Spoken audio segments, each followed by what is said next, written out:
Você já se perguntou por que mesmo você sendo fiel a Deus, você e muitas outras pessoas têm dificuldades financeiras? Eu tenho 3 objetivos muito claros ao fazer esse vídeo. O primeiro deles é trazer consolo para quem está com algum tipo de dificuldade financeira.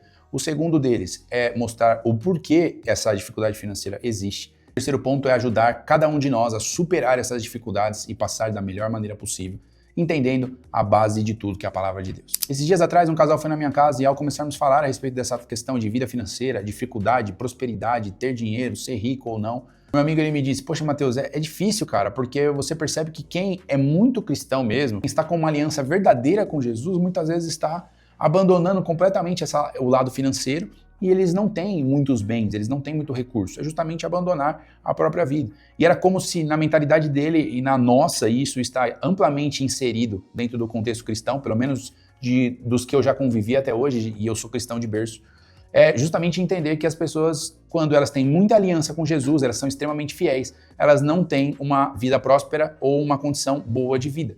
E esse foi sempre o meu questionamento. Querendo entender quais eram os problemas, onde a nossa vida trava para que a gente não se desenvolva financeiramente só porque a gente anda com Deus e com os princípios bíblicos e espirituais. E antes de continuar e revelar tudo isso para você, curta o vídeo, se inscreve no canal e abençoa um amigo seu que é cristão e passa por dificuldade, quer aprender um pouco mais a respeito do tema, porque esse canal ele tem esse propósito de justamente dar esperança e uma motivação, uma visão diferente dos cristãos em relação ao dinheiro, como ele deve ser tratado biblicamente falando. Então dá essa força, faça essa diferença aqui no nosso canal também.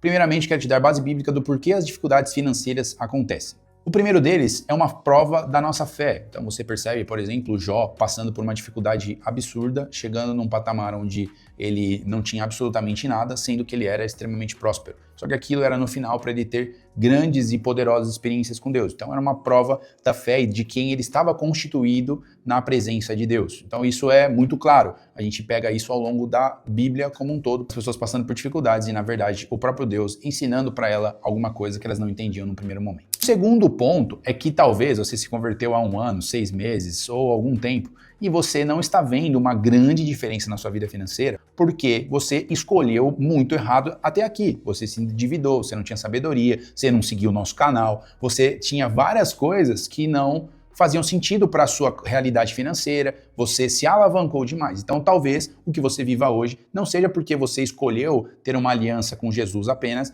mas você está só tendo uma consequência de plantações equivocadas, que o que eu quero te dar de esperança aqui, essas colheitas acabam. Não quer dizer que isso vai ser para sempre. Então fique em paz quanto a isso. E o outro ponto é o propósito maior de Deus nas nossas vidas, que a gente não tem conhecimento e aquilo é para gerar em nós, assim como foi com Jó, não só um teste, uma prova de fé para que a gente evolua, mas para que a gente tenha uma experiência com um caráter milagroso do próprio Deus. E aí já entra, por exemplo, a própria viúva de Sarepta, que foi abençoada em meio à sua escassez. Então a gente percebe que se não houver nenhum tipo de dificuldade, Deus não tem como multiplicar, fazer, e a gente não tem também experiência com ele. Os cenários eles são muito reais e eles fazem parte da caminhada com Deus, então identifique qual é o seu caso. Voltando um pouquinho no segundo exemplo que eu dei, eu lembro de uma pessoa que eu conhecia e ela estava há poucos dias caminhando com Jesus, por volta de 1 mês e meio.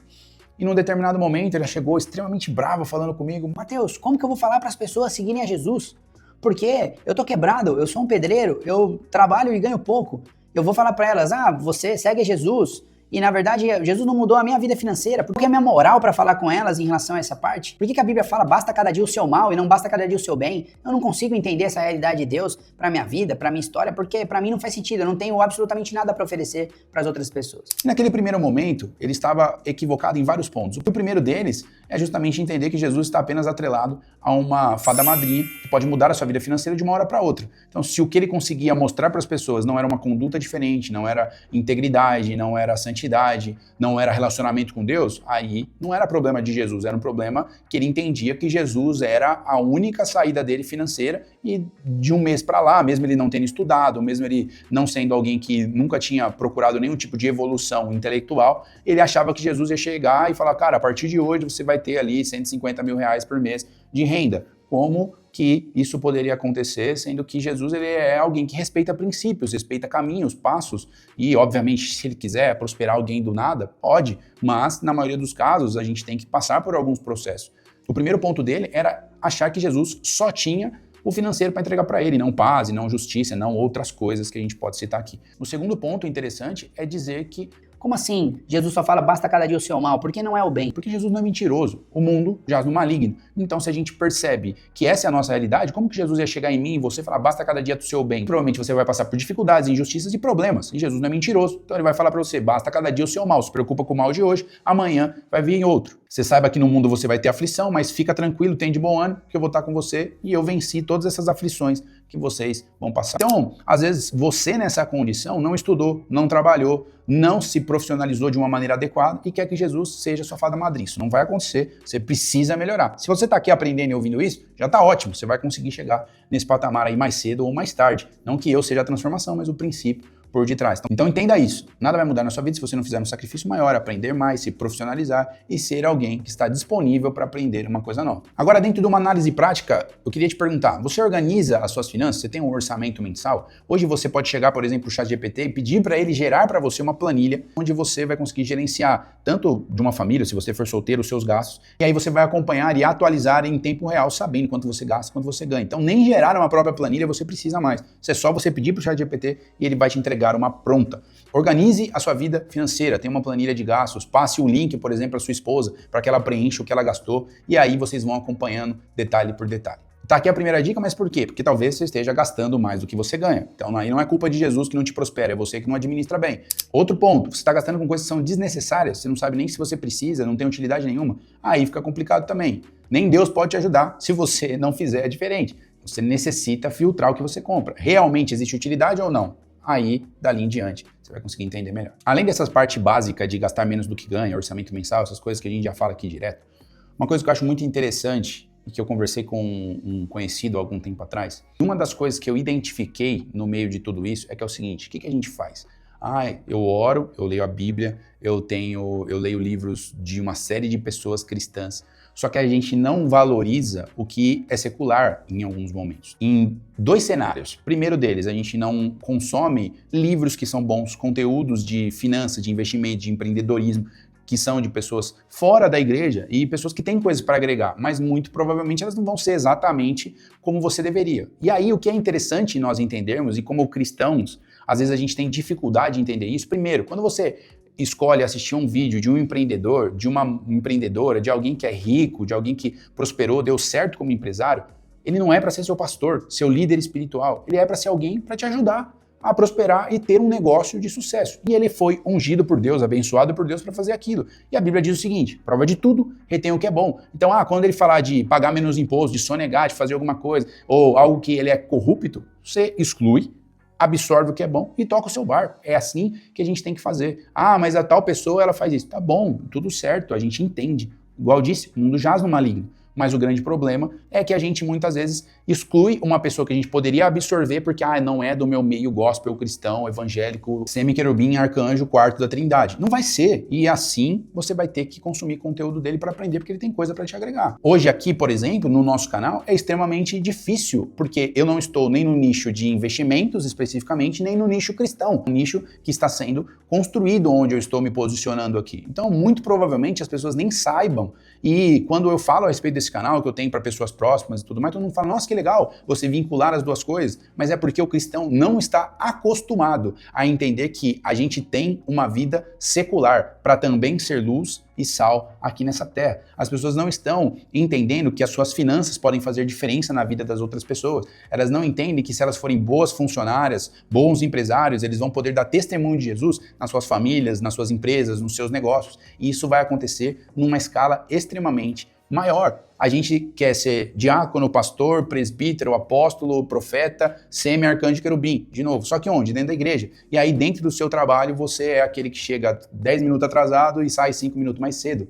E tá lá mexendo no seu celular enquanto era para você trabalhar. E na verdade, não é esse tipo de pessoa que Deus está chamando e levantando para estar no mercado de trabalho fazendo diferença. A gente precisa dar o exemplo. Não adianta nada você ser um ótimo líder na sua igreja e um péssimo funcionário, um péssimo empresário. Você precisa dar o seu 150% na sua vida secular também, porque é dela que também você vai ser um homem segundo o coração de Deus. José, ele estava onde? No meio do seu trabalho fazendo diferença. Daniel, Salomão. Salomão era um rei que foi abençoado por Deus, estava em Israel, tudo bem, mas ele estava fazendo diferença na vida das pessoas que ali estavam. Paulo, quando ele é preso em Atos, ele chega num determinado momento onde ele precisa conversar com as pessoas ali e se defender. E ele fala assim, ó, eu sou cidadão romano e vocês não me deram nem oportunidade de julgamento. Ou seja, se ele fosse só alguém perdido no mundo, ele não teria aquela carta na manga para argumentar. Mas ele fala, não, eu não sou qualquer um, eu sou cidadão romano e vocês nem me julgaram. Aquilo a Bíblia fala que eles tiveram temor. E aí eles começam a se remexer ali falando, cara, não é qualquer pessoa que a gente tá falando aqui. E depois, no mesmo contexto, ele começa a falar em hebraico, onde eles têm mais temor ainda. Então sabe o que é interessante? Se ele não tivesse a cidadania que ele falou para aquelas pessoas, e se ao mesmo tempo ele não soubesse falar em hebraico, qual era o impacto que ele geraria para aquelas pessoas? Ele oraria em línguas? O que adiantar? Nada. Ele precisaria falar, ó, cara, eu sou cidadão romano e eu vou falar com vocês em hebraico. Aquilo que eram coisas naturais e seculares fizeram com que o evangelho fosse pregado e as pessoas tivessem um impacto de quem ele era. Então, muitas vezes a gente está completamente cegado, olhando para dentro das nossas células, das nossas igrejas, do nosso ministério. Não, eu tô aqui cantando santo, santo, santo. E as pessoas que estão ao seu redor não conhecem um cristão e não gostariam de ser como você. E aí está o problema. Então, parênteses gigantesco aqui para justamente te ajudar a chegar no novo patamar também profissional. Um problema gigantesco que eu já falei também algumas vezes nesse canal é a respeito da visão que o cristão tem do dinheiro, que ele já atrela ao diabo. E esses dias eu vi um vídeo onde a gente entregou a política, o rock, a televisão, o dinheiro e tantas outras coisas para as trevas, e as trevas simplesmente falaram, cara, é nosso, então a gente faz o que a gente quiser. A partir de então, se a gente não considera nada disso campos de atuação para nós, automaticamente a gente não vai ter nenhum tipo de influência. E a Bíblia diz que o dinheiro, ele não é o problema. 1 Timóteo 6,10, ele fala que o amor ao dinheiro é a raiz de todos os males. Então, quebra esse conceito dentro do seu coração, dentro do seu entendimento, falando, cara, o problema é o dinheiro. Não, o problema não é ele. O problema é o amor que você vai ter por ele. E aí que você pode estar enrolado. A Bíblia diz lá em Mateus 25, Jesus falando da parábola dos talentos, ele chega a dizer que era melhor que aquele que enterrou o seu talento tivesse deixado no banco rendendo juros, ou seja, para aquele dinheiro investir, multiplicar, crescer. Então Jesus deu isso de exemplo. Então é importante demais nós entendermos que todo o recurso, todas as áreas da nossa vida são para a honra e para a glória de Jesus. A Bíblia inclusive nos ensina o seguinte, quer comais, quer bebais, vocês façam tudo para a glória de Deus, ou seja, o que é básico. Comer e beber você faz todo dia basicamente de maneira natural. Na minha visão, Paulo está falando isso. Cara, quando você faz o que é mais básico, você já está fazendo isso para Deus. Não dá para você colocar num outro patamar a sua profissão, o seu dinheiro, porque eles também são para a glória de Deus. E aprofundando um pouco mais, as grandes dificuldades financeiras que os cristãos enfrentam não é por causa simplesmente que o mundo ou o diabo está contra nós. É por causa de bloqueios que nós mesmos colocamos na nossa teologia, na nossa mente, no nosso entendimento, e na nossa ausência de entender que o dinheiro também é espiritual. É por isso que nós, como cristãos, passamos tanta dificuldade financeira. Obviamente, é para Deus te tratar e você não se perder num determinado momento, pode ser, talvez seja a consequência de más escolhas, pode ser também. É extremamente importante você entender que não só existe a sua vida cristã e eclesiástica aqui na Terra, você também pode fazer a diferença como empresário e um funcionário,